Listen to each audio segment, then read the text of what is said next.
ৰাতিপুৱা ৱাক যাওঁতে আজি বতৰটো ভালেই আছিলে কিন্তু অহা পিছত ইমান ক'লা কৰি পেলাইছে।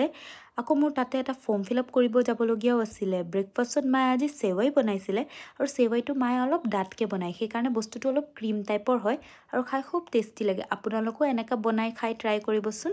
তাৰপৰা বতৰটো ভাল হোৱা দেখি মই ভাবিলোঁ ফটককৈ গৈ ফৰ্ম ফিল আপটো কৰি অহাই ভাল হ'ব, যিহেতু বতৰৰ একো বিশ্বাস নাই, আকৌ বৰষুণো দি দিব পাৰে।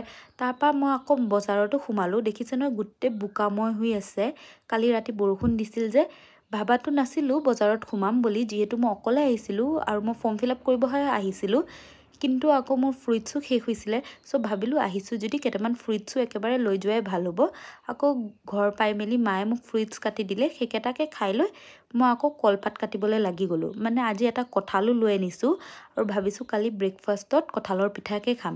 সেইদিনাখন কলৰ পিঠা মায়ে বনাই দিওঁতে খুব টেষ্টি লাগিলে মোৰ খাই, চ' ভাবিলোঁ এবাৰ কঁঠালৰ পৰা পিঠা বনাই খাম। তাৰপৰা আকৌ মই ভাত চাত খাই মেলি খিৰিকীবোৰ মাৰি আছিলোঁ, মানে সোনকালেই মাৰি দিওঁ মই, যিহেতু বহুত মহ ইয়াত। আকৌ ৰাতি মায়ে ডাল ঢকলি বনাইছিলে, সেইটো দালিতে মানে আটা দি এনেকৈ বনায়, এইফালে ইমান নেখায়, বিহাৰ চিহাৰ ছাইডত বেছি খায় এনেকুৱা। ৰেচিপি লাগে যদি আপোনালোকে মোক ক'ব, মই আপোনালোকক দি দিম। আজিলৈ আহিছোঁ, বাই।